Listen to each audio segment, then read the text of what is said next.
A ver, déjame ver. Aquí Espérame. te digo.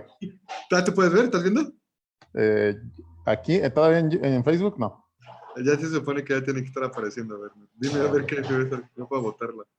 Aguanta. Me voy a silenciar yo. Ya estamos al aire, pero me voy a silenciar. En Facebook ya estamos al aire. Ahora sí. Déjame lo mando a... No se puede en YouTube, no se pueden los dos al mismo tiempo. ¿No? No. Bueno. Pero va, ya estás. Listo. Gracias, Bienvenidos y amigo. bienvenidos todos. Un abrazote. Hola, ¿cómo están? Muy buenas noches. Espero que estén muy bien. Denme un segundo, déjenme ir a la página de acá de la Asociación Mexicana de Resiliencia para compartir también con la cuenta de Isonomía. Como saben, pues bueno, hacemos ahí un trabajo de colaboración en conjunto. Gracias siempre a Fernando Hernández Avilés, presidente de la Asociación Mexicana de Resiliencia, Adriana Ríos, presidenta de Isonomía y, bueno, directora de Isonomía, y pues bueno, a todo el equipo de Amerce que hace posible estas cosas bonitas de ponernos en contacto con todas y todos ustedes. Déjenme poner entonces nada más rápidamente. ¿Cómo están? Nos vamos saludando, ¿les parece? Si son tan amables, pues váyanme comentando. Aquí les voy siguiendo por el live, por el Facebook, pues, en lo que transmitimos por acá por el Zoom. Déjenme ir a la página de Isonomía para pegar el enlace y con mucho gusto empezamos la transmisión, ¿les parece? Bueno, les comentaba que cómo estaban. Espero que estén muy bien. Espero que la semana, pues bueno, les vaya pintando bastante chido. Y pues bueno, ahora sí, déjenme poner esto por acá. Tráiganse un café, tráiganse algo para beber, tráiganse algo para botanear, quizá alguna notita o alguna, ¿cómo se llama? Algo para que puedan ir haciendo notas, pues, ¿no? Y listo. Déjenme ver por aquí. Solo alcancé a escuchar. Ah, bueno, no, creo que todo en orden por acá. Y pues bueno, a ver, déjenme regresar nuevamente al de acá. Ahora sí. Hola Ide, ¿cómo estás? Muy buenas noches. Espero que estén muy bien. Y vamos a trabajar, bueno, vamos a hablar hoy sobre un tema que es muy interesante. Seguramente todas y todos ustedes en algún momento dado habrán oído hablar en estas últimas semanas, meses, quizá años, sobre un concepto que se denomina masculinidad o masculinidades, nuevas masculinidades y demás. Hola Viri, ¿cómo estás? Muy buenas noches. Y lo interesante de aquí es, hola Cris, ¿cómo estás? Muy buenas noches. Y lo interesante de aquí es que de repente se han utilizado estas palabras como sinónimos y a veces en algún momento dado pueden causar confusión en su uso y en su, digamos, y en su origen. Como les he comentado en otros momentos, la palabra o el concepto de masculinidad sigue siendo un concepto todavía que tiene mucho trabajo de por medio. Hola Luz, ¿cómo estás desde Toluca? Muy buenas noches.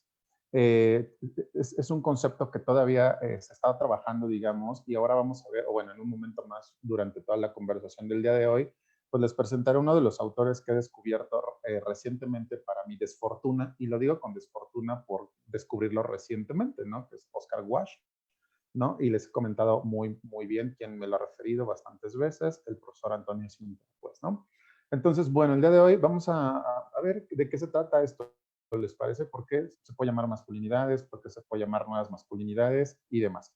Para hacer el primer comercial y los avisos parroquiales, dicen por ahí, pues les quiero invitar a este primer diplomado que tenemos, insisto nuevamente, en colaboración Isonomía y la Asociación Mexicana de Resiliencia, que se llama, lo hemos denominado justo así, Diplomado en Derechos Humanos, Igualdad de Género y Masculinidad. Y bueno, ustedes podrán ver ahí, ¿no? La página de internet que está disponible para ello. Y por otro lado, pues podrán ver, bueno, está el teléfono de contacto, es de nuestra compañera América, que también ella participa de estos lives y que también va a dar un curso sobre temas de familias resilientes. Y pues bueno, totalmente invitadas e invitados. Y bueno, como verán, está ahí el temario, trabajaremos, es totalmente en línea, aviso, ¿no? El diplomado es totalmente en línea y estaremos trabajando cuatro módulos muy interesantes. Bueno, como podrán observar, ahí está, ¿no? Cada uno de los módulos que vamos a trabajar. El primero tiene que ver con derechos humanos, el segundo con perspectiva de género, el siguiente con igualdad y diferencia, y por último hablaremos del estudio de la masculinidad. Y justo me he referido a estudio de la masculinidad, ahora les cuento por qué, bueno, durante la charla vamos a hablar de ello, porque una de las críticas que hace uno de los personajes o de los estudiosos más importantes sobre este concepto, Roberto Garda, él al final acabará diciendo, bueno, si el tema de las nuevas masculinidades remite inmediatamente al origen o a basarse en la masculinidad, entonces digamos que estamos dando vueltas en el mismo círculo, es decir, parecería que no hay avance en ello. Sin embargo, en este caso, para el diplomado y para la charla del día de hoy, el concepto de masculinidad evidentemente estará disponible para su estudio y para su crítica, no tanto para su, digamos, para su seguimiento, como una forma de actuación o una nueva forma de actuación de, sobre todo de nosotros los varones, ¿vale? Bueno, como ustedes saben, ¿no? El tema de la masculinidad es uno de los conceptos que deriva de los estudios del género, de las perspectivas de género. Por lo tanto, y como ustedes saben, el tema del género es este filtro cultural, ¿no? Que nos permite ponernos unas gafas para observar esta realidad. ¿Cuáles son esas gafas que se pueden, que nos podemos o que se ponen a través del género para observar nuestra realidad? Determinadas por el género sería desde la parte masculina y desde la parte femenina. Ustedes sabrán, ¿no? Bueno, el tema del género o hablar de género también habla de interrelación con otras personas, es decir, tratar de manera diferente a cada una de las personas con las que nos relacionamos en función de del sexo que por biología y natura tiene. A lo que voy con esto, y creo que lo hemos visto muy bien en otros escenarios, dirían por ahí, ¿no? El tema del género tiene que ver con una construcción social que permite dinamizar las conductas de lo propio de los hombres y lo propio de las mujeres.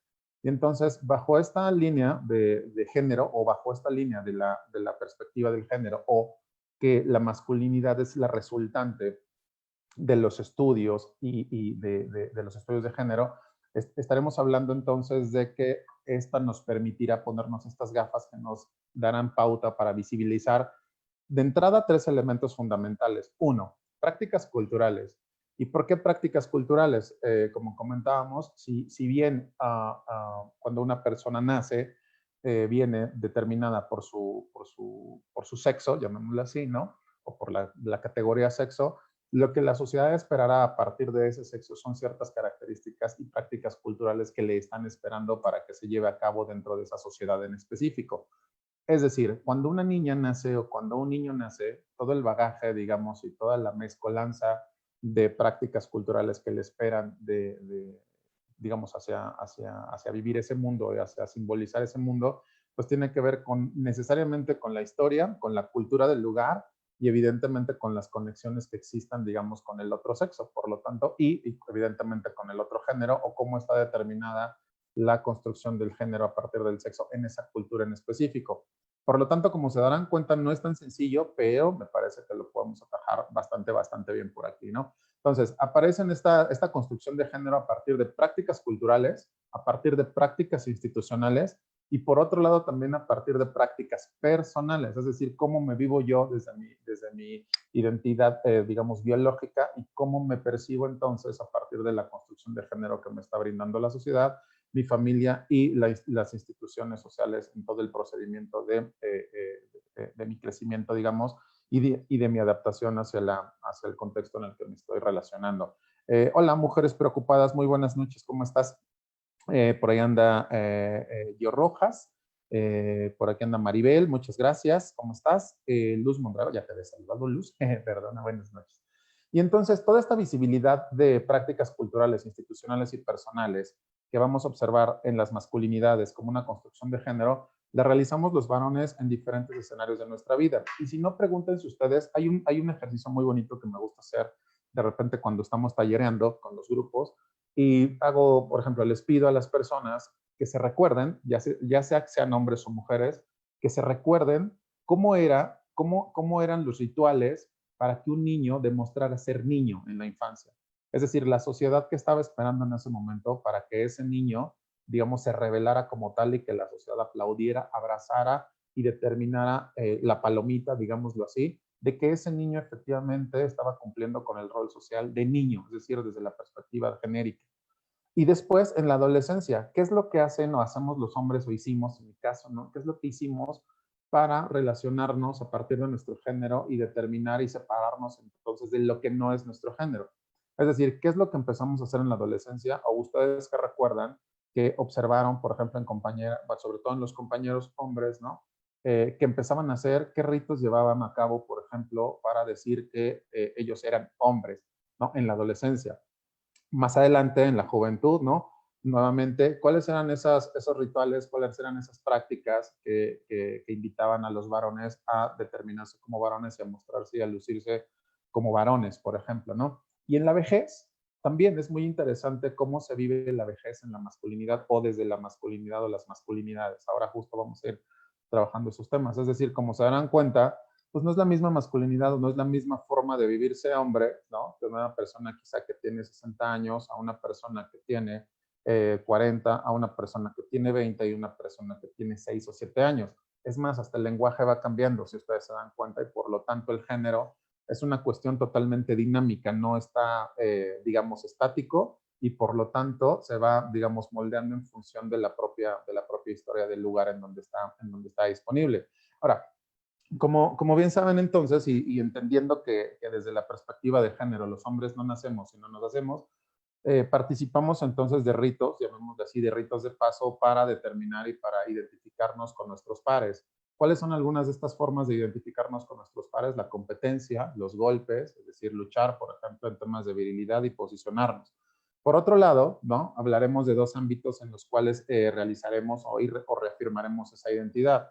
Uno de ellos es el ámbito personal, es decir, desde mi perspectiva única, reafirmo mi identidad a partir de todas estas prácticas. Es decir, ¿qué es lo que me invitaron a hacer mis compañeras y compañeros? Sobre todo mis compañeros.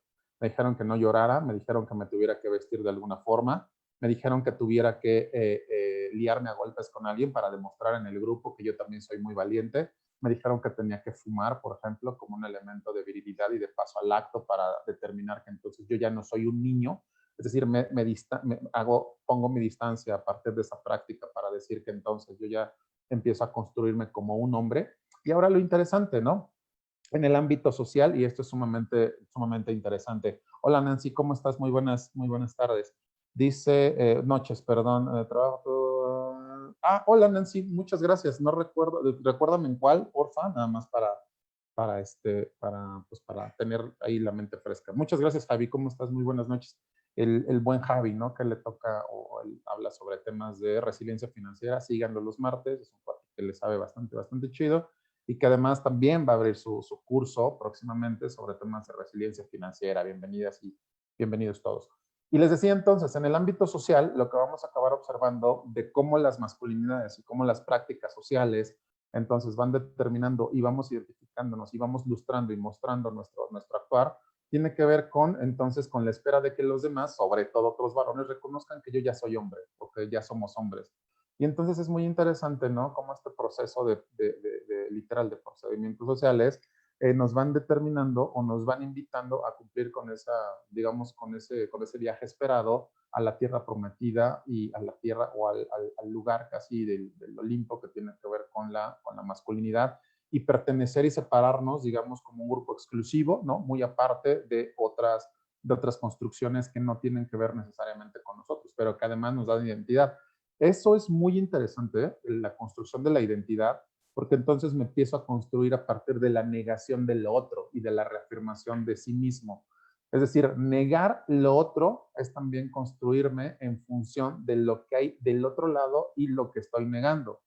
Ejemplo de ello, como saben, también hemos trabajado el tema de derechos humanos y, por ejemplo, de criminología. Y en el aspecto, por ejemplo, de las personas que han cometido un delito, desde la perspectiva y desde la teoría funcional, por ejemplo, y desde la observación que hace Michel Foucault para saber por qué funcionan esas personas para los sistemas, acabará diciendo entonces Foucault que, entre otras cosas, por supuesto, que esas personas, ¿no? Las que han cometido un delito, funcionan perfectamente bien para una sociedad, literal, porque entonces nos dan reconocimiento de que ellos son los malos y nosotros somos los buenos, ¿no? Y así sucesivamente va funcionando aquello. Mientras hay una construcción de lo débil, entonces significa que existe la construcción de lo fuerte, ¿no? Mientras existe esta dualidad o esta dicotomía entre lo racional y lo sentimental, por supuesto nos asistirá, ¿no?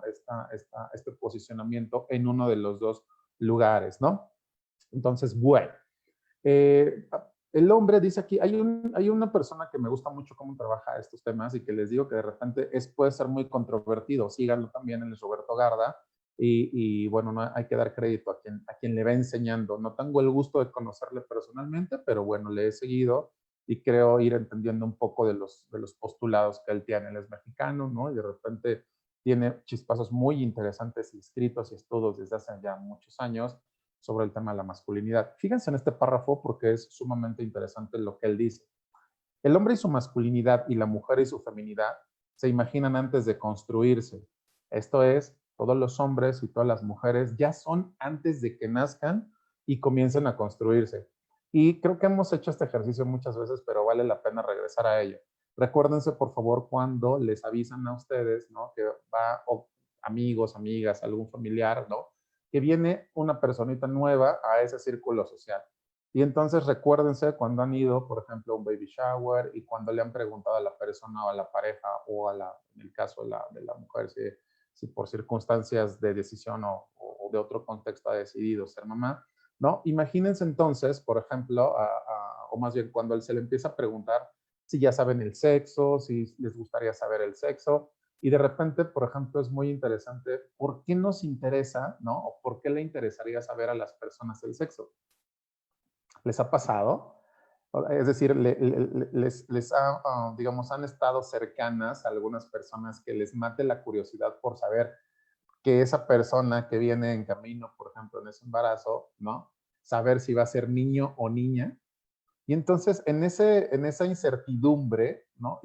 O sea, ¿qué es lo que se muere, digámoslo ahí, ¿no? Con el nacimiento, ¿qué es lo que mata, digamos, la curiosidad, ¿no? De la duda de si es niño o niña? Pues lo que va a acabar matando o acabando con ello es la incertidumbre.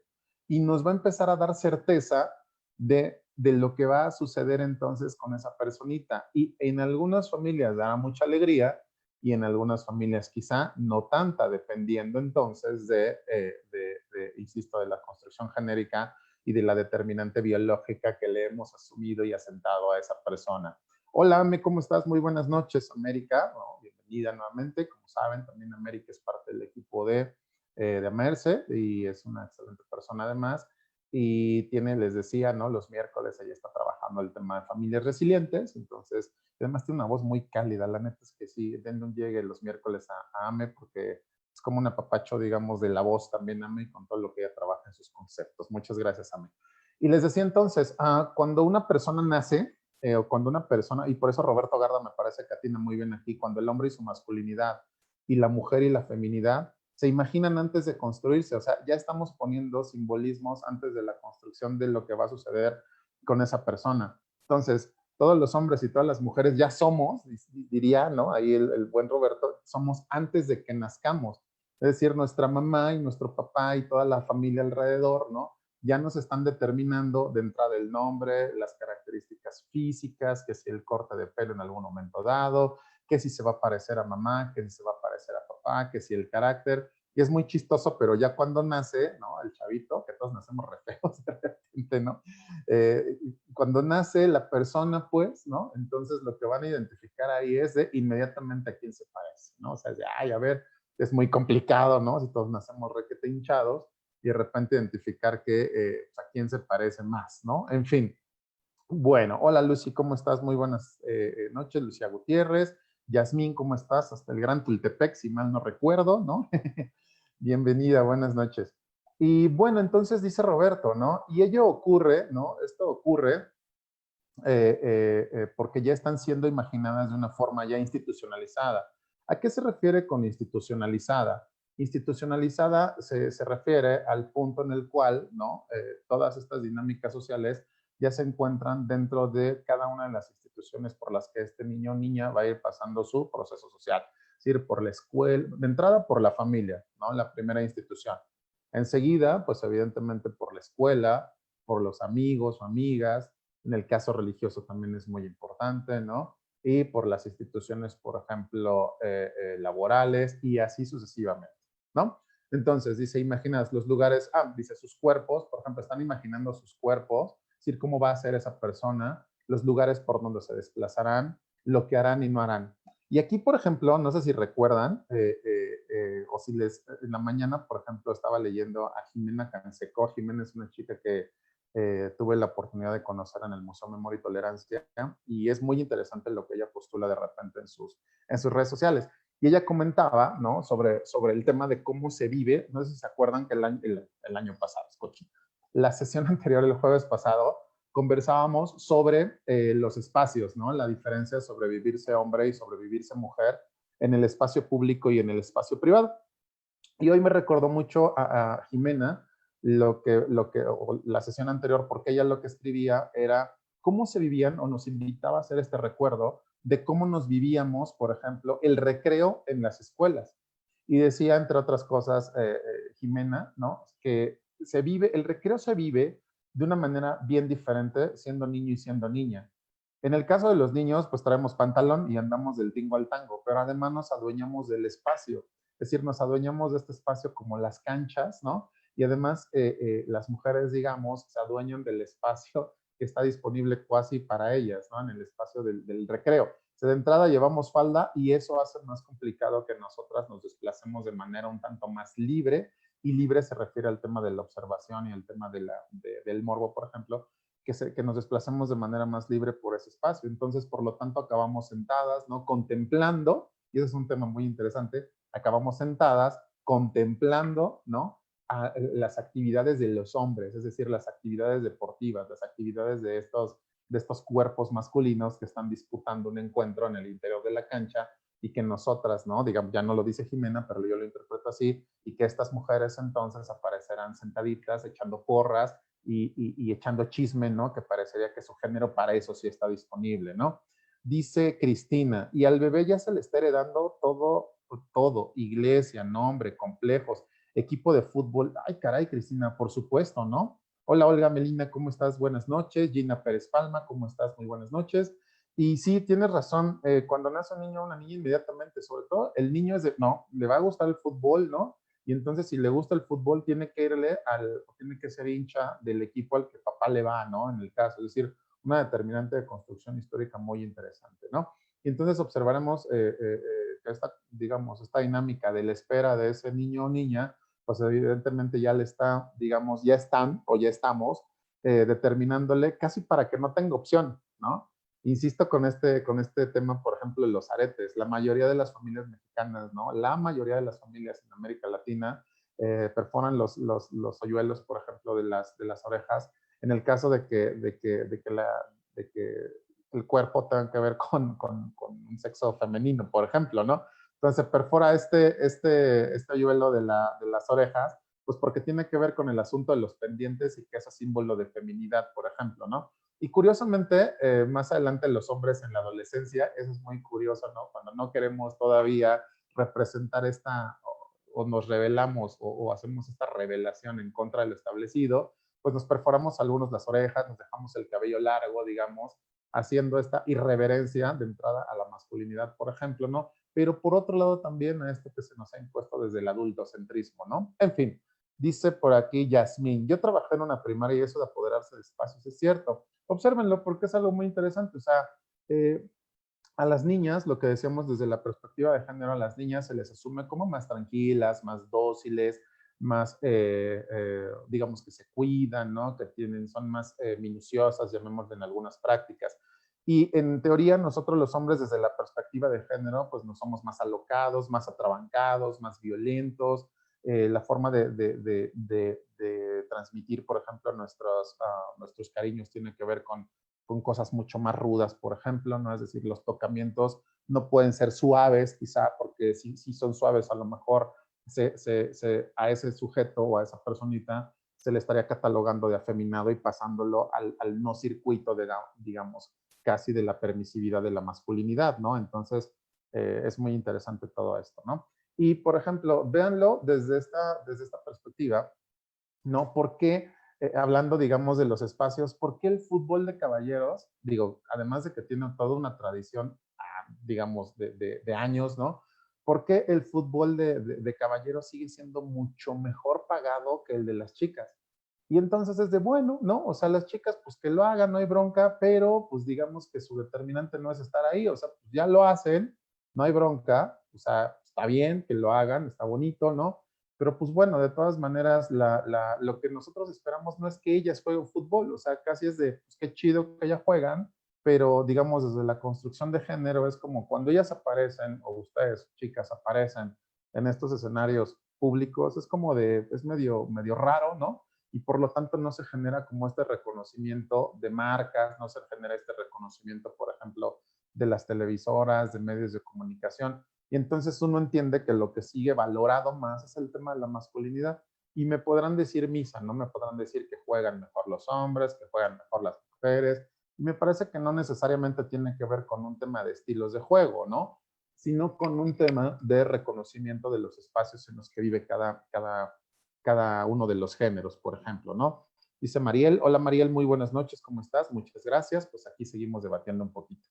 Y fíjense en este porque Oscar Walsh, ¿no? Les recomiendo mucho, mucho, mucho este libro. Se llama Héroes científicos heterosexuales y gays, los varones en perspectiva de género. Es de verdad, con Oscar Walsh se van a aventar toda una tarde, toda una semana, digamos, discutiendo, debatiendo, lo leen y hay que releerlo, leerlo y volverlo a leer 3 o 4 veces porque te da una serie de informaciones que en 2 o 3 párrafos le sacas un jugo impresionante. Dice, por ejemplo, Oscar Walsh, la masculinidad tiene su origen en el feminismo y en el movimiento gay. Y por supuesto, ya lo habíamos comentado en otros momentos, ¿no? O sea, desde digamos, desde estos años en donde se empieza a hacer el cuestionamiento sobre las mujeres, ¿no? Y sobre todo las mujeres, sobre el papel que estaban teniendo, ¿no? Ya desde la parte académica, no solo desde la lucha social en las calles, digamos, o en las casas. Lo interesante es cómo Oscar Walsh entonces va a ir entendiendo o bueno, cómo tendremos que ir entendiendo que el origen, por ejemplo, de la masculinidad sí o sí tiene que ver con la herencia de la histórica de los estudios de género a partir de las feminismas o de las feministas, perdón, o del feminismo y además del movimiento gay, ¿no? Él se asume en su momento, ojo, de entrada, como una persona gay. Al final en su libro acabará diciendo que si ser gay significa eso, entonces, pues bueno, él no se siente o no se pondría la etiqueta y categoría de gay. Eso es muy, muy interesante. Dice por aquí Yasmín, dice, niñas que querían ser libres, pero siempre en un escenario público hay muchas reglas de convivencia, como, sí, claro, claro, Yas. En la sesión anterior comentábamos justo un artículo que era muy bonito sobre el tema de los espacios públicos y de los espacios privados. Y entonces decíamos, ¿no? Que se viven de manera totalmente distinta, desde la ropa, desde el actuar, desde las formas de hablar, desde las formas de conducirse, por ejemplo, ¿no? De la forma de transitar por los espacios. Es sumamente interesante, ¿no? Cómo el espacio público, es decir, la cosa pública, ha sido dueña y adueñada siempre por el sexo masculino y por el género masculino. Y en el caso de las mujeres, en el caso del género femenino, ¿no? Se le ha determinado siempre a la casa. Por eso es como muy interesante cómo, cómo cuando abordan, digamos, o cómo cuando están en el espacio público, parecería que son también pertenencia de los dueños de la cosa pública, ¿no? Parecería como un objeto de disponibilidad para ellos.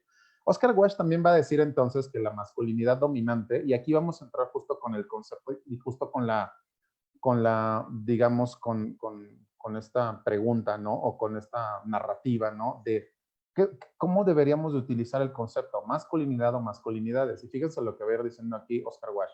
La masculinidad dominante es el resultado de una estrategia social mediante la cual ciertos varones se reconocen y respetan entre sí. Punto número 1 que es fundamental. Es decir, hacer fraternidad, por ejemplo, entre nosotros, ¿no? Es decir, no traicionarnos. Dense cuenta cuando las mujeres empiezan, ¿no? En el 8M, por ejemplo, en el 9M, en los dos movimientos, cuántos hombres empezaron a hablar sobre este tema, pero no en función, digamos, de comprender el movimiento, sino de decir que a nosotros nos matan más. Y era muy interesante esto, porque justo cuando ustedes empiezan a salir a las calles, justo cuando ustedes empiezan a debatir sobre la violencia que nosotros como hombres y el género masculino les hemos generado, de repente lo que vamos a encontrar ahí, ¿no? Es que aparecerán estos hombres, digamos, haciendo esta fraternidad y estas fratrías, ¿no? Digamos, en complicidad con nuestro propio género para decir, ok, sí, o sea, sí, está mal pedo que las maten, pero a nosotros nos matan más, no entendiendo y no acabando de entender, insisto, los movimientos de entrada y el origen de la violencia en cada uno de estos dos escenarios, ¿no? Es decir, lo determinante que es, ¿no? La estadística de que los hombres en el 95% participamos de los delitos y además participamos de temas de abuso sexual y además participamos de temas de feminicidios, por ejemplo, ¿no? Y en el caso de las mujeres solamente en el 5%. Cuando de repente me pregunta alguien, oye, Jorge, ¿existe el tema o el feminicidio lo puede llevar a cabo una mujer? Sí, sin duda, ¿no? O sea, sí se puede llevar a cabo o no está limitado, ¿no? Porque el feminicidio tiene que ver con una muerte o con un asesinato a una mujer por el tema de su género, por el tema de ser mujer. ¿Lo puede cometer otra mujer? Sí, sin problemas, pero la estadística no nos da, pensémoslo así, para observar en ello un gran problema. Es decir, el gran problema lo tenemos nosotros, ¿no? Para observar entre nosotros que nos podemos cubrir y decir entonces que esas mujeres no se lo merecían por transitar en la vía pública, por ponerse el escote. Vaya, ¿se acuerdan del caso de Lesbi? Esta chica, ¿no? Esta chica que fue asesinada en Ciudad Universitaria, que su cuerpo fue encontrado con este cordón de la caseta telefónica y de repente se le juzgó por miles de cosas, dentro de ellas que usaba drogas, que no iba a la escuela, ¿no? Que debía materias de la escuela, etc., etc., como si de ello hubiera derivado el tema de su muerte y, digamos, invisibilizando que el tema de su muerte tuvo que ver a manos de un hombre, ¿no? Y que esto tuvo que ver más por una perspectiva de género en lugar de digamos, en lugar de llevarlo a otro escenario que era, pues, casi ya se lo buscó, ¿no? Y comentábamos la sesión anterior, ¿no? Y en otros momentos el caso de esta chica, de Carla, la chica del BMW, que bueno, fue también sumamente violentada en redes sociales, ¿no? Aún con su muerte, por el tema de que estaba casada y bueno, casi que hacía en el lugar, ¿no? Dice Oscar Wash, ¿no? En este punto 3, hay una alianza implícita que la mayoría de los hombres suscriben de algún modo. Y cómo no, pues entonces si nos construimos y si somos paradigma, el paradigma no se cuestiona. Y entonces cuando se viene a cuestionar el paradigma, ¿no? De la construcción de la dominación masculina, y cuando se nos viene a cuestionar a nosotros, de repente entonces nos genera como toda esta ambivalencia de decir, bueno, entonces, ¿dónde me voy a posicionar? Y ahí la agenda de ustedes, la agenda de los feminismos va como 3 siglos adelante, ¿no? O sea, va muy adelantada porque en el caso nosotros seguimos debatiendo todavía si hablar de masculinidades, masculinidad o nuevas masculinidades. E insisto, en todo este ámbito estaremos observando que hay una confusión total, ¿no? De la terminología. Y entonces, si vamos a utilizar esa terminología, lo que estaremos haciendo es, digamos, ser como, llamémoslo así, como buen pedo socialmente, pero nombrando de la misma forma las prácticas sociales que en teoría queremos cambiar, ¿no? Dice Lucía, cuando iba a la primaria los niños se reunían en las escaleras para cuando las niñas pasáramos nos observaran. Yo no sé, Lucía, y chicas, ¿no? Chicos, yo no sé si esta práctica sea exclusiva solamente a las primarias, pero tienes toda la razón, o sea, sí me acuerdo perfecto de esto, ¿no? Sí me acuerdo perfecto de esto, donde tú como hombre, ¿no? Tú como niño, otros niños te invitaban justo a hacer eso, es decir, a observar por debajo de la falda, ¿no? Había una chica, no recuerdo ahora su nombre, en un foro que me invitaron de la CABEM, ¿no? De la Comisión Ejecutiva de Atención a Víctimas del Estado de México, donde ella decía que una de las violencias más importantes institucionales es que las mujeres usaran falda sí o sí en las escuelas. Y lo ponía desde esta perspectiva, decía, porque entonces cuando nosotras nos caemos, o la idea es que a nosotras se nos vean los calzones, pues, ¿no? Literal, esa fue la palabra que utilizó y la frase que utilizó, ¿no? Entonces fue muy interesante porque decía, efectivamente, parecería entonces que nosotras somos de disponibilidad de la cosa pública, ¿no? Entonces, muy interesante esto que comentas, Lucía, ¿no? Déjame acabar de ver tu comentario. Dice, lo peor es que cuando alguna niña no llevaba short, hablaban de más y celebraban, se burlaban, etc. Sea que hasta chismos eran, así es, sí, ¿no? Y entonces, pues toda la polémica que causó el uniforme neutro, ¿se acuerdan? O sea, si las mujeres utilizaban pantalón, pues no había pedo, ¿no? Desde la perspectiva del secretario de Educación Pública, de Esteban Moctezuma Barragán, Pero si un varón, ¿no? De repente decidía usar falda, parece ahí que la institución de repente se dijo, no, no va por ahí el asunto, el uniforme solamente neutro aplica en el caso del pantalón, ¿no? Dice Nancy Miranda, considero que se imaginan o pensaban que serán menos hombres y tienen un punto de vista diferente.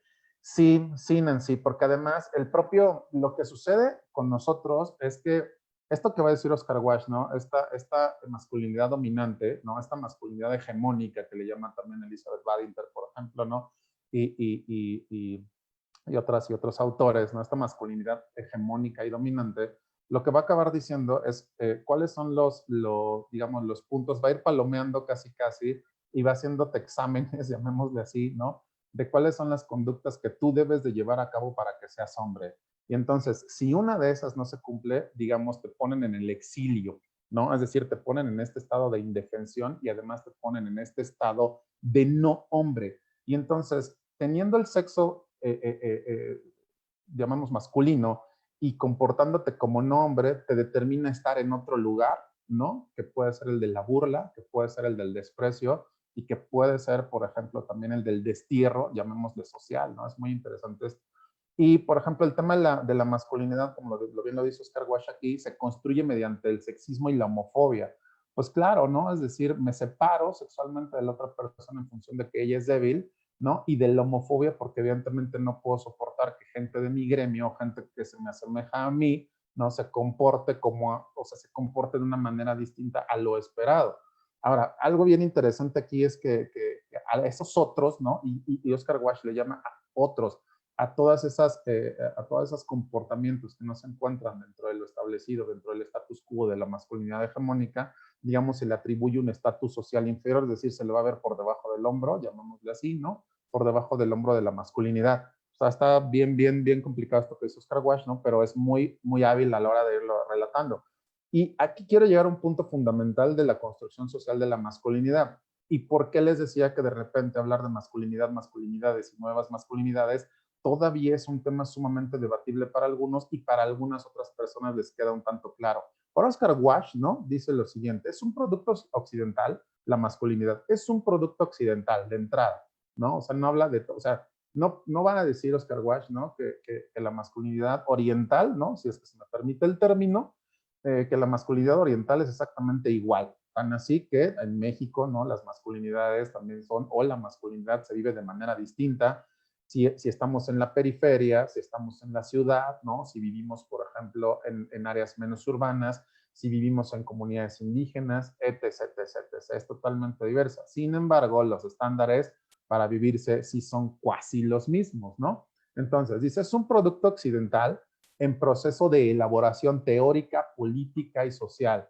Es decir, es un producto no acabado, llamémoslo así. Es un producto debatible, es un producto que todavía está en construcción y es un producto al que le falta todavía, digamos, un posicionamiento todavía más específico de lo que puede llegar a ser, ¿no? Y entonces lo interesante de aquí, de la masculinidad, es empezar a observar, ¿no? Esta construcción que se ha hecho y estos cuestionamientos a la construcción y deconstrucción de este concepto, pues, ¿no? Entonces, Oscar Wilde también acabará diciendo, ¿no? Que parte de la masculinidad permanente se basa en esta naturalización, ¿no? En esta naturalización genital, ¿no? De la conducta. Y véanlo aquí porque entonces parte de lo que postulan los géneros, o parte de la perspectiva, parte de la construcción del género tiene que ver entonces con la naturalización, perdón, de las conductas a partir de mi sexo biológico, llamémosle, ¿no? De mi sexo entonces, que estará totalmente socializado a partir del género y de las expectativas que se tienen de mí. Y entonces, fíjense, y esto me parece interesantísimo de Oscar Wilde porque es sumamente irreverente con esto, me parece indispensable observarlo desde aquí. O sea, para entender la masculinidad hay quienes siguen explorando los cuerpos y ahora les voy a dar un ejemplo durísimo de ello. Es tan absurdo como investigar el aparato digestivo para entender la gastronomía.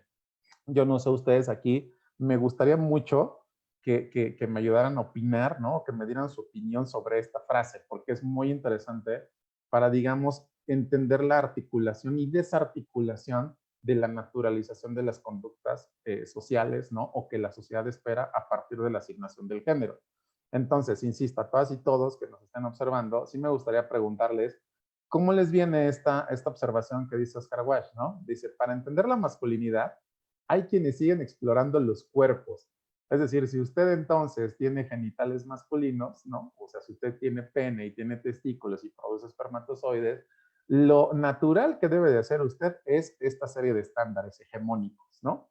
Y entonces nos volteamos, es que por ahí hay un discurso muy interesante de repente biologicista que dirá entonces que pues, al nacer machos, ¿no? Machos desde la perspectiva biológica, no social, entenderíamos entonces que el comportamiento de la fuerza, de salir a cazar, de la protección, nos viene por natura. Y Oscar Wilde, perdón que lo diga de esta forma, se cagará de risa, ¿no? Porque dirá, bueno, eso es tan absurdo, o sea, es tan banal, ¿no? Como querer investigar el aparato digestivo para entender la gastronomía, ¿no? O sea, es muy, muy interesante este asunto. O sea, vaya, ¿no? Tan así que lo pone de esta forma, ¿no? Y dense cuenta, esta me la traje completa, este parte del libro me lo traje completito, porque quería que observaran lo siguiente. Aquí sí lo voy a leer tal cual, ¿no? Lo voy a leer a partir de donde dice existe. Y dice, existe una jerarquía de masculinidades. Punto número 1, ahí párrafo o frase número 1, existe una jerarquía de masculinidades. Oscar Wilde encuentra entonces que efectivamente hay diversas formas de vivirse hombre, pero, digamos, el hecho de vivirnos hombres no elimina que siga siendo masculinidad. Y ahí hay un punto, digamos, de análisis de inflexión bien rudo, ¿no? Al menos desde la parte teórica. Dice, la masculinidad hegemónica se socializa en la estructura social. Es decir, se vive, ¿no? Se comenta, se transmite y dice a través de la familia, en la escuela, en los medios de comunicación, a través del derecho. También son relevantes al respecto el lenguaje y la división social del trabajo. Cuando hemos hablado de repente del lenguaje, es muy, muy interesante esto de hablar del lenguaje incluyente, inclusivo y demás, porque situación comentaba con Adriana Ríos, insisto, la directora de Isonomía, que trae ahí un trabajo muy interesante sobre el tema de lenguaje incluyente, justo un tanto peloteando el tema anterior, el de los espacios públicos, pues ¿cómo no va a ser importante el tema del lenguaje? Diría a alguno de los autores que les comentaba, sobre todo Antonio Cintora, o sea, el tema del lenguaje no es que sea no incluyente, no, el lenguaje per se es incluyente. ¿Y por qué lo dice así Antonio Cintra? Lo que lo hace no incluyente o lo que lo hace excluyente es el uso del lenguaje. Y entonces acabaremos encontrando que las palabras todas, si existe, que las palabras referidas en femenino, digamos, para hacer identificación a las mujeres, sí existe, pero no las usamos. ¿Y por qué no las usamos? Porque la determinación del lenguaje indica que la palabra hombre, al menos en la historia, no abarca a los dos sexos. Entendido esto, ¿no? Como esta binaridad histórica en la que nos hemos movido socialmente. Entonces es bien, bien chido, ¿no? Hacer ese análisis del lenguaje, porque entonces dirán ahí los puristas y los que acaban defendiendo la naturaleza del lenguaje. Dirán por ahí, ¿no? Pues bueno, el lenguaje es natural y entonces corresponderá a las sociedades nombrar y definir las cosas conforme digamos, a la normatividad que ese escenario en específico les demanda. Lo interesante de ahí es que las mujeres han participado, ojo, y no por incapacidad, sino por dominación masculina, como lo diría Pierre Bourdieu, ¿no? Han participado muy poco de esta construcción del lenguaje. Pues, ¿cómo van a participar cómo no van a participar poco del lenguaje si al final la determinante del género es que vivan dentro del espacio privado y no dentro del espacio público? Y el lenguaje se genera en el espacio público. Pero bueno, hoy no estamos hablando del lenguaje y listo. Fíjense, dice más adelante, bueno, y la división social del trabajo, que tiene que ver con que nosotros los hombres hacemos cosas públicas de proveeduría y ustedes, ¿no? Las mujeres se tienen que dedicar genéricamente a hacer cosas de casa. Dice aquí, mujeres preocupadas. Todas estas prácticas en las escuelas primarias aún prevalecen y desafortunadamente aumentan el machismo, ya que existen factores y prácticas sociales como el baile del perreo, el reggaetón, y mucha música que denigra a las mujeres y a las mismas niñas de manera inconsciente al bailarlas y cantar sus letras, se denigran ellas mismas.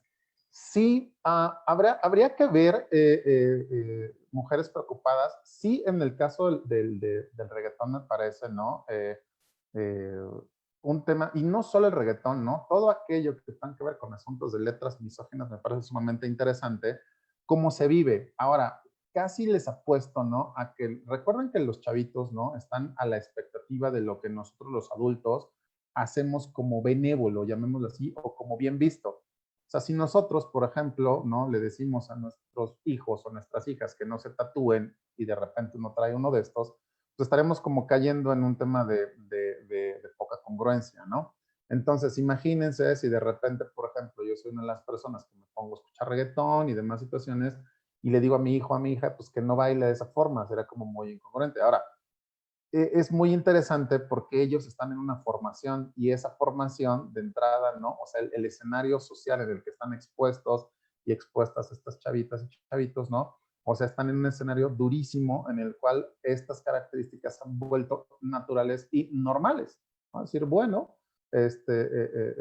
digamos, esta naturaleza, llamémosle así, si se me permite la barbaridad del término, esta naturaleza del reggaetón y de las letras misóginas, pues de todas maneras, con ello no implica que voy a matar a alguien, ¿no? Pues no, o sea, sí, estoy totalmente de acuerdo, ¿no? Pero entonces estás dinamizando que a través de las conductas, por ejemplo, como estas, estás dando pauta a escenarios de violencia sumamente importantes e interesantes, ¿no? Entonces, bueno, sí, totalmente de acuerdo ahí, ¿no? Dice Oscar Walsh, la masculinidad hegemónica se socializa, ya decíamos, ¿no? Voy aquí, donde dice, también son relevantes el respecto al lenguaje y la división social del trabajo. Sin embargo, y aquí me voy a tener otra vez, que existe una masculinidad hegemónica implica que existen otras que son subalternas. Por ahí tenía una conversación de repente, ¿no? Sobre el tema entonces de que si hablar de masculinidades o nuevas masculinidades, digamos, sería como sinónimo de, ay, güey, pues si ya tenemos nuevas masculinidades, entonces significa que son chidas, ¿no? O sea, que son como benévolas, que son como la alternativa, ¿no? Con Viri, por ejemplo, ¿no? O sea, que son como alternativa de esas masculinidades. Y diría Oscar Wash y el propio Roberto Garda, no. O sea, no, y es un no cuasi tajante, ¿no? Porque acaba diciendo, o sea, fíjense lo interesante de Oscar Wash, ¿no? Sin embargo, que existe una masculinidad hegemónica implica que existen otras que son subalternas. Al final siguen siendo masculinidades y la masculinidad tiene que ver con el entendimiento y la comprensión de por qué los hombres nos comportamos como nos comportamos. Ahora dice, son masculinidades devaluadas. O sea, sí, son masculinidades devaluadas de menor rango, con poco o nulo prestigio social, pero siguen siendo masculinidades. Es decir, no por el hecho de que sean alternativas, subalternas o nuevas, dejan, digamos, de ejercer el dominio de la masculinidad hegemónica que a esa es a la que se aspira. Fíjense aquí lo interesante, ¿no? Y por eso me encanta este hombre, ¿no? Este analista, dice, pero las masculinidades subalternas no tienen por qué ser alternativas al modelo hegemónico. Ahí ya nos tumbó todo el análisis, ¿no? Ya nos tumbó toda la ideología de pensar que podemos aspirar a las nuevas masculinidades. Y entonces uno dirá, chinga, ¿y ahora qué hacemos? ¿No? Si esto que estoy yo haciendo como hombre, y por eso es interesante todavía cómo el tema de la masculinidad y las masculinidades sigue a debate, porque entonces en los grupos donde uno habla de las nuevas masculinidades, lo que uno se estará preguntando, entonces voy a seguir hablando de la violencia que ejerzo, entonces voy a seguir hablando de esos estándares hegemónicos a los cuales voy a aspirar, entonces solamente voy a decir que soy aliado y voy a seguir comportándome de la misma forma. Eso está como muy interesante, porque vuelvo con esta frase, dice, pero las masculinidades subalternas no tienen por qué ser alternativas al modelo hegemónico, o sea, no es, digamos, sine qua non, ¿no? O sea, no es de que sí o sí. Dice, tal es el caso de la masculinidad de los homosexuales en la España anterior al modelo gay. Les recuerdo, ¿no? Oscar Wash en algún momento dado se separa y dice, si ser gay es eso, yo no soy gay, ¿no? Tal es el caso, vuelvo al tema, dice, de la masculinidad de los homosexuales en España anterior al modelo gay, que pese a ser subalterna, no genera modelos alternativos. O sea, lo que Oscar Wash está demandando es, a ver, si vamos a hablar de masculinidad, masculinidades y nuevas masculinidades, ¿qué modelos alternativos a la masculinidad, masculinidades y nuevas masculinidades estaríamos poniendo en juego. O sea, está bien chingón esto entonces, ¿no? No genera modelos alternativos, puesto que se construye con los mismos instrumentos simbólicos que utiliza la dominante. Es decir, es el mismo, digamos, es el mismo concepto, solamente sobaqueado y revolcado, y como para ponerlo en una cosa medio nice, y que ahora todas las políticas públicas hablen entonces de las nuevas masculinidades. Y eso es lo que exige, por ejemplo, Oscar Walsh más adelante le dirá a los científicos: posiciónense, por favor, digan desde dónde lo están observando, porque la ciencia también tiene género, el derecho tiene género, y así la construcción o los análisis, por ejemplo, de las ciencias tienen género, vaya, el espacio público tiene género. Por lo tanto, entonces Oscar Wilde les dice a los científicos, ¿no? Pónganse, digamos, o pongámonos en perspectiva y díganos desde dónde lo están observando, para entonces así saber si estoy o no de acuerdo con el análisis que usted está haciendo, ¿no? Entonces, es bien interesante y rudísimo Oscar Wilde, ¿no? Entonces, en el sistema genérico, como ustedes acaban de observar, ¿no? En ese párrafo anterior, existen diversas formas de masculinidad, pero hay identidades que prevalecen sobre otras en el sistema sexo-género, lo cual posibilita hablar de una masculinidad hegemónica, bueno, un poco diciendo nuevamente lo que Oscar Wilde ya comentaba, ¿no? El poder masculino se aprende mediante el proceso de socialización y se garantiza bajo ciertas instituciones político-sexuales que establecen rituales y normatividades de control y dominio sobre el cuerpo y la sexualidad de las mujeres. Aquí es muy interesante analizar lo que dice Michel Foucault, por ejemplo, respecto del poder y del ejercicio del cuerpo en estos escenarios, ¿no? Entonces, bueno, mi querido amigo, ¿cómo estás? Muy buenas noches, mi querido amigo Jesús. Te agradezco mucho que andes por acá. Te quiero mucho, carnalito, de verdad que aprecio verte por aquí. Y bueno, vamos a seguir debatiendo y espero tus comentarios también, ¿no? Estas instituciones de las que habla Walsh, por ejemplo, esta institucionalización de lo que estamos hablando, habla de institucionalizar el género a partir de ciertos elementos. Fíjense, ¿no? Uno, la virginidad para la mujer, es decir, ¿no? Esta valorización de que la mujer, por ejemplo, se entregue al hombre, o que llegue al altar, o que se valore muchísimo el tema de que una mujer se entrega a un hombre, ¿no? En su virginidad. Y entonces parecería como la etiqueta de garantía. Entonces, si ese, o un producto nuevamente, objetivizar, ¿no? Un cuerpo, por ejemplo, el cuerpo de las mujeres. Y entonces decir que si esa mujer no rompe el himen, casi que no sangra, ¿no? El día del acto sexual, entonces hay una institucionalización casi de que esta mujer ya estaba, o era una mujer que ya había tenido una actividad sexual previa, ¿no? Entonces, pues bueno, eso es muy interesante en los ritos, por ejemplo, de los matrimonios en algunas comunidades donde se valora muchísimo, y donde si el cántaro, por ejemplo, en la mañana aparece sin romper, quiere decir que estuvo muy bien el tema de la virginidad, y que si el cántaro está roto, quiere decir que bueno, ¿no? Pues por ahí había un tema de que esta mujer ya no era virgen, por ejemplo, ¿no? Entonces, bueno, la virginidad para la mujer, la monogamia y la fidelidad obligatoria. Esto es muy interesante porque hay un tema de control nuevamente. Es decir, la monogamia debe de ser de parte de ustedes, ¿no? Y la fidelidad también debe de ser de parte de ustedes. El hombre, ¿no? Se le permite, insisto, ¿se acuerdan el caso de Sage y el caso de Paola Rojas? O sea, ella, ¿no? En un momento, siendo esposa de Sage, y Sage en este escenario público donde se hace una valorización altísima, hasta en los medios de comunicación y por sus compañeros, del tema del PAC, por ejemplo, o de haber enseñado, ¿no? A través de una fotografía su pene, por ejemplo, ¿no? Es más, tan así que muchas personas casi le hacen un monumento por el tema, entiendo, ¿no? Del tamaño del pene de Sage, ¿no? Y lo interesante de ahí fue el tratamiento también que le dieron en ese momento a Paola Rojas, ¿no? Su pareja, y era como la expectativa de, bueno, ¿qué va a pasar con ella, ¿no? Es decir, vaya, ¿en qué momento la vamos a ver llorar casi, ¿no? Por el tema de la infidelidad de su esposo, ¿no? Y vuelvo, es muy interesante cómo se trató el tema. También se acordarán del caso de este sujeto de Héctor Herrera, de este futbolista, cuando de repente a Héctor Herrera pues, también lo pescan por ahí algunas cámaras en un espacio público, teniendo un encuentro, bueno, despidiéndose de unas chicas, ¿no? Asumiendo que estas chicas eran invitadas a una fiesta de la selección nacional en su momento, ¿no? Y entonces, por ahí hubo, ¿no? Manifestaciones de que perdonen a Héctor Herrera, es decir, hay una valorización entre nosotros los hombres, ¿no? De decir, bueno, pues no hay bronca, o sea, pues era medio, no era tan galán, pero pues gana un chingo de lana y seguramente, a ver, su vieja no estaba con él por guapo, sino por la lana que tiene, es una interesada y será muy tonta si se divorcia de él, que lo perdone, bueno, ¿no? Hay un tema muy interesante ahí de la construcción de la fidelidad, ¿no? Ahora, fíjense en esta naturalización de la que hablaba Oscar Wilde también, ¿no?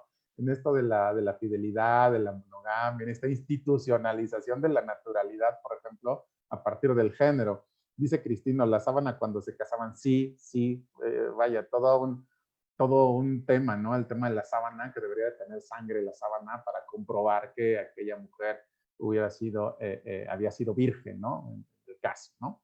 Fíjense en este porque es el código familiar del estado de Sinaloa y hay dos artículos que parte de la sociedad, al menos desde el año 2000, si mal no recuerdo, desde el año 2013, se ha venido solicitando digamos, la nueva legislación o la renovación o sí, que se legisle en función de los derechos humanos de las personas al matrimonio. Y fíjense lo que dice el artículo 40 de este código. El matrimonio es una institución por medio de la cual se establece la unión voluntaria y jurídica de un hombre y una mujer. Primer tacho, ¿no? Lo interesante aquí es que dice lo siguiente, con igualdad de derechos. Ajá. Deberes y obligaciones, con la posibilidad de generar la reproducción humana de manera libre, responsable e informada. Ok. El punto ahí, ¿no? A tratar es, como se darán cuenta, digo, no porque lo demás no es importante, pero en este momento sería que el tema del matrimonio, ¿no? Es entre una mujer y un hombre.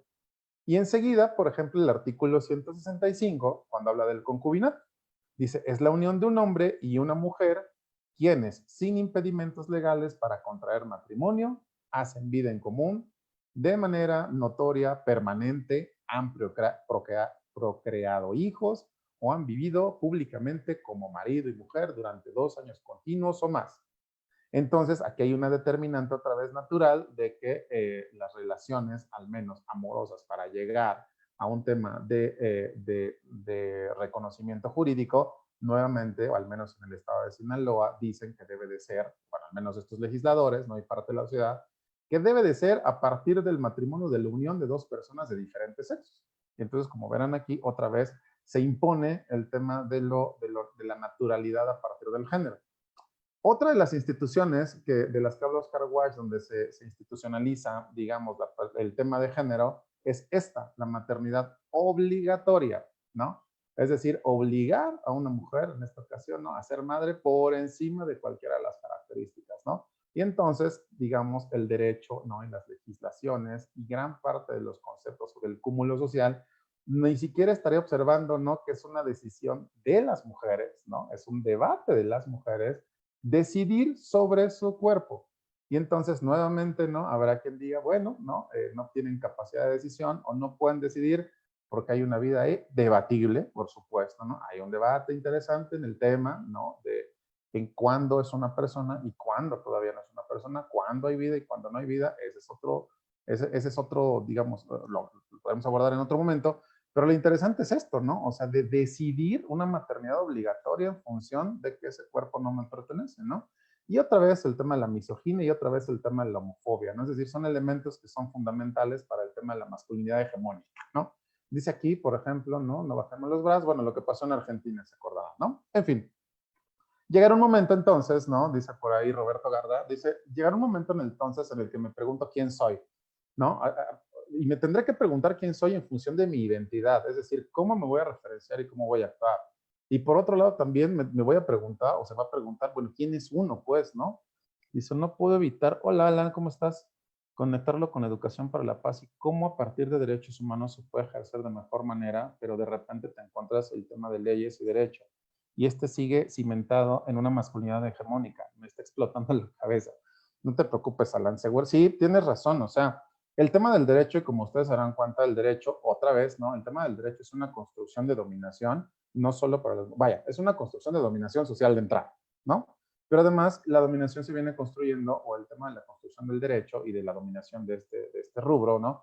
se ha hecho, se ha realizado por hombres en su mayoría. Y decía en algún momento dado, gracias Alan, comentaba muy bien Marcela Lagarde, es imperdible, suplico, es imperdible esa conferencia que da Marcela Lagarde, ¿no? En el Instituto Nacional Electoral, justo días antes del 8M y 9M de este año, ¿no? Para decirle a los legisladores, no es que nos den chance o no es que nos incluyan en las leyes, no se trata solo de que nos incluyan en las leyes, se trata de que nosotras también tenemos que participar de las leyes. ¿Por qué es importante que las mujeres participen de las leyes? Lo comenté al inicio, porque el tema de género son unas gafas que nos hemos puesto. Y si las gafas con las que estoy legislando tienen que ver con una masculinidad hegemónica, entonces me costará mucho trabajo identificar las necesidades de otras personas, ¿no? Que no son de mi propio género. Y entonces diré que cuando yo hablo de hombre, ¿no? Estaré diciendo que ahí está incluida toda la humanidad. Y no es así. O sea, no, en el lenguaje, por eso es importante el tema del lenguaje. Obsérvense todas las leyes de este país y más de una, ¿no? O sea, más de una de estas leyes sigue hablando en masculino. Insisto, porque hay una negatividad y hay una casi sintomatología del sentido común de, ay, bueno, pues ¿por qué se ponen en ese plan si en la ley ya viene implícito que hombre y en el caso del concepto hombre, ¿no? Viene determinado también que las mujeres están incluidas. Pues no, no es así, no necesariamente, ¿no?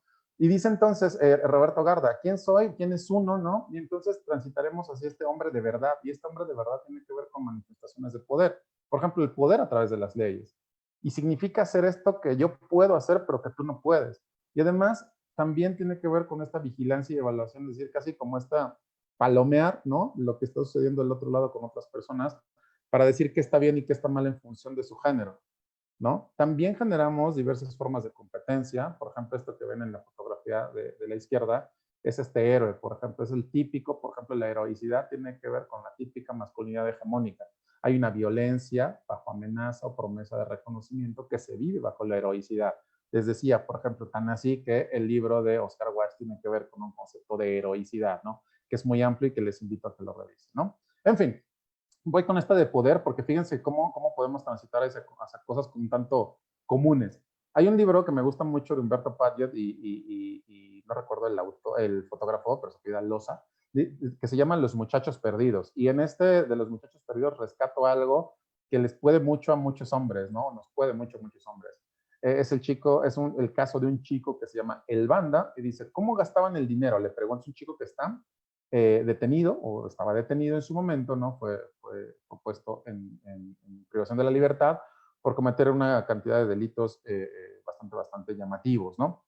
Entonces de repente se le conoce como El Banda, Humberto Padgett le hace una entrevista y entre otras cosas le dice, ¿no? ¿Cómo gastaban el dinero? Preguntó al Banda. Y dice el Banda, unos compraban carros y otros motos. Yo compré mi Peugeot 307.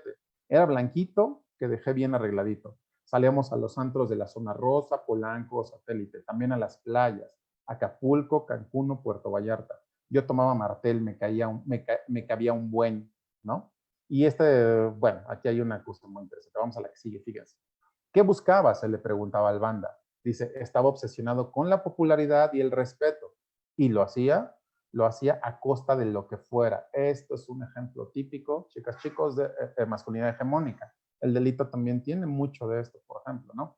Se gané respeto, gané popularidad. Pregúntense ustedes, insisto, por qué el 95% de los delitos en el mundo lo cometemos los hombres. Y aquí van a encontrar algunas, no todas, ¿no? Algunas respuestas. Si tenía que matar, si tenía que robar, tenía que golpear, lo hacía. A mí no me importaban las circunstancias en que se tenía que hacer, pero se hacía lo que yo decía. Es decir, hay un tema de poder aquí, de manifestación y ejercicio de poder muy interesante, que le viene muy bien a un ejemplar de masculinidad hegemónica.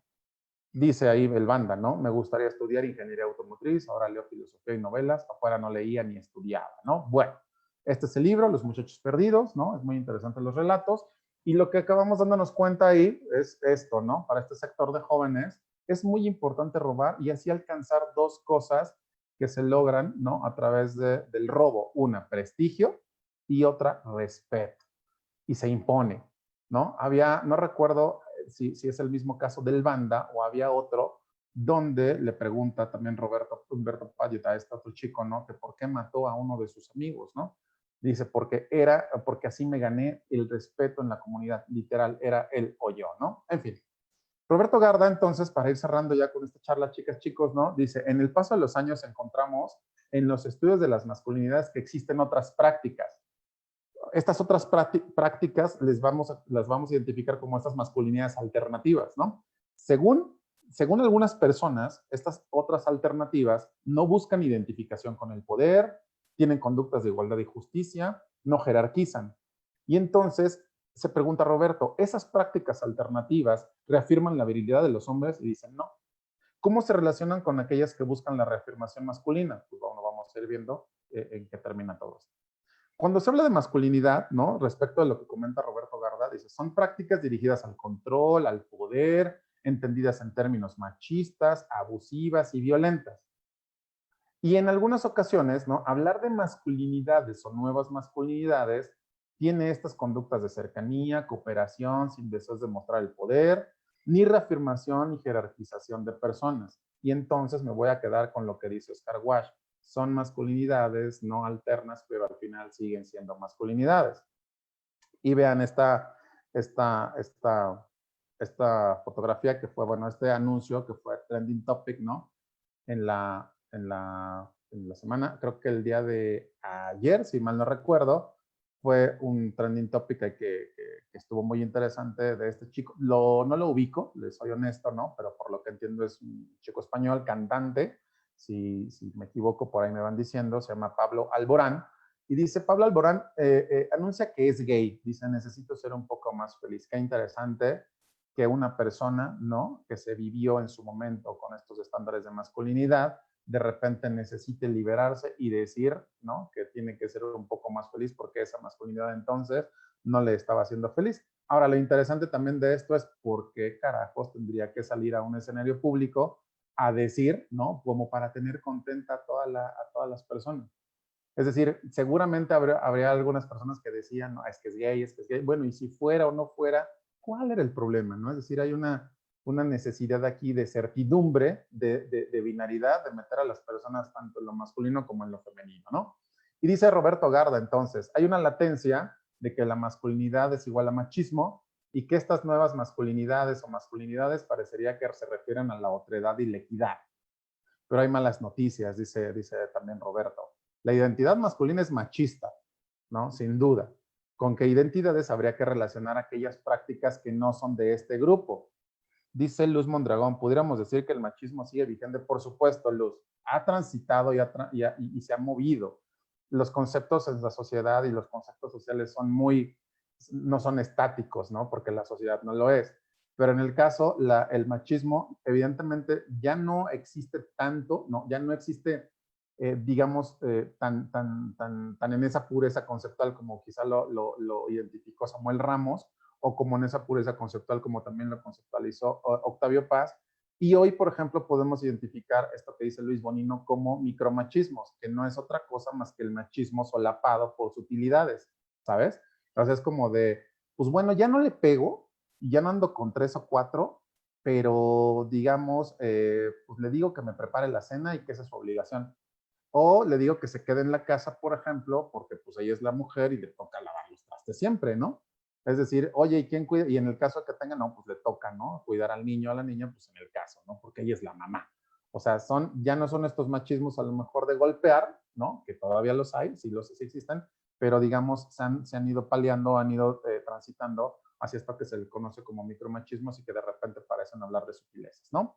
Bueno, dice Roberto Garda, lo mismo ocurre si un hombre comenta que él ama a su esposa, es decir, cuando hay estas personas que hablan de masculinidades y nuevas masculinidades, diría Roberto Garda, entre otras palabras, están mordiendo la lengua, ¿no? Es decir, lo mismo ocurre si un hombre comenta que él ama a su esposa y lo demuestra negociando conflictos y problemas profundos de la relación. Hasta ahí bien. Pero cuando se le pregunta cómo se siente con respecto a ello, refiere que eso es lo que todo macho debe de hacer. Y entonces, ¿dónde carajos quedó el tema de las masculinidades o las nuevas masculinidades o estas alternativas a la masculinidad que en teoría se están buscando? Por eso el nombre es muy interesante y por eso el concepto es muy debatible. Y dice Roberto Garda, la correspondencia entre lo que se hace y cómo se define aquello que se hace no coincide, son relaciones paradójicas. Es decir, yo estoy diciendo algo o estoy haciendo algo, pero la paradoja es que se me está yendo o sea, estoy cayendo en aquello en lo que estoy criticando. Comentábamos hace poco el tema, por ejemplo, del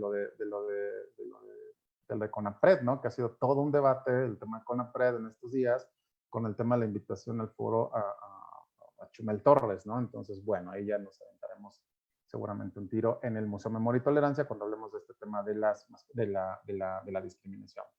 Dice, si el acuerdo es que se terminen las prácticas abusivas de los hombres definidas como masculinas, ¿por qué decimos que construiremos una nueva masculinidad? Aquí habla Roberto Garda, ¿eh?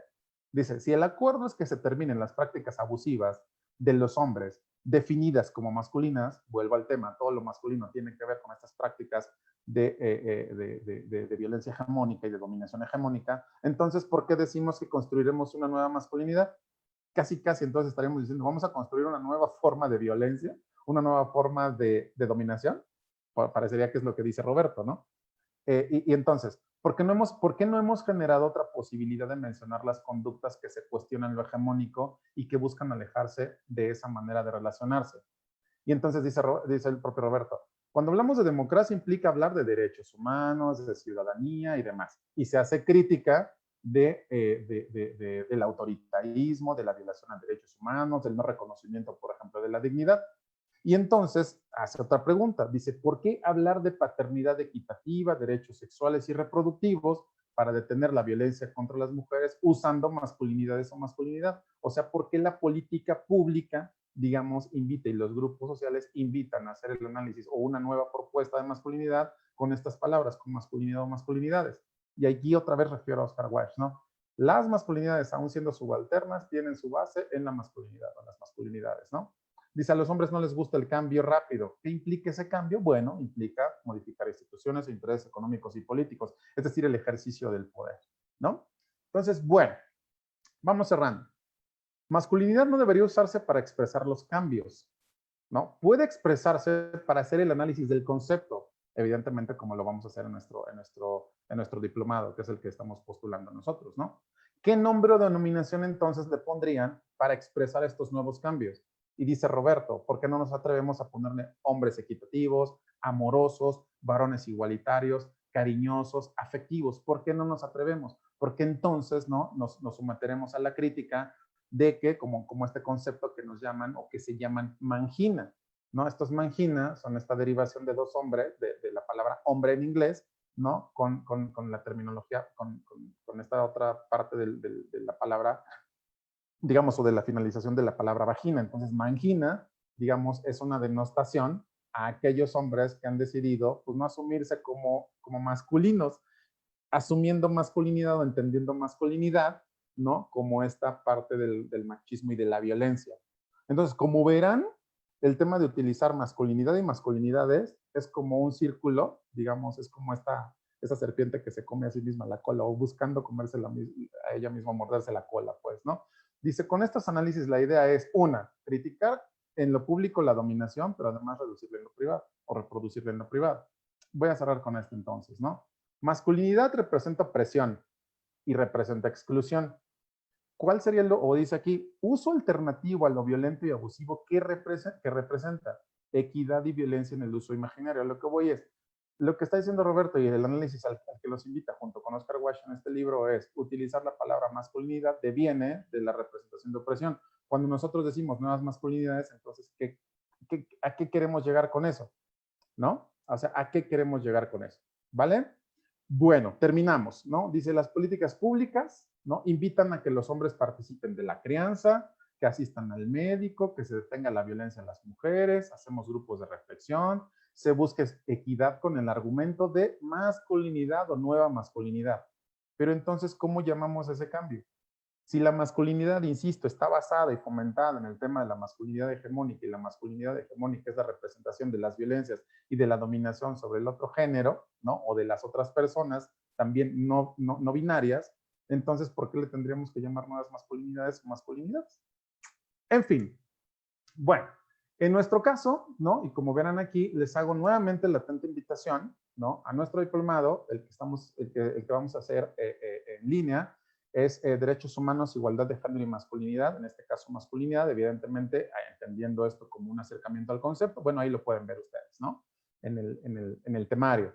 Vamos a hablar de derechos humanos en un primer módulo, en un segundo módulo de perspectiva de género, en un tercer módulo sobre igualdad y diferencia, y por último hablaremos justo de este acercamiento del estudio de la masculinidad, ¿vale? Bueno, si no hay más, me extendí mucho el día de hoy, me parece que era como algo importante de hacer el análisis. No sé, algunas y algunos de ustedes si tienen alguna pregunta, si tienen algún comentario para ir finalizando.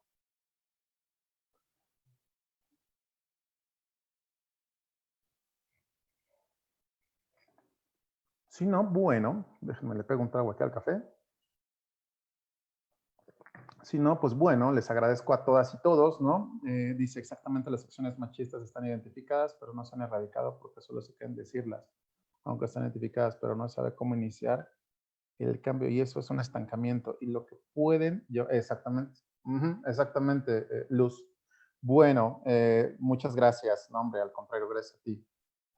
En fin, bueno, si no tienen más algún comentario o algo que puedan referir, pues bueno, les mando un gran abrazo virtual a todas y todos los que nos estuvieron viendo.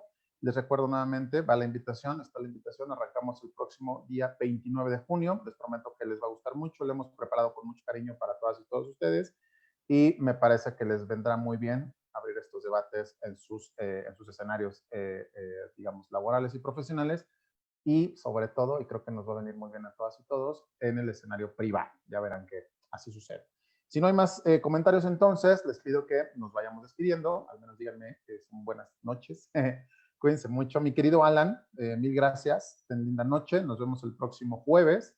Cualquier duda que tengan sobre el tema del diplomado, pues bueno, conocen las redes sociales. Ahí está mi teléfono, ahí está la página de Isonomía, está la página de la Asociación Mexicana de Resiliencia. Estamos en colaboración, recuerden.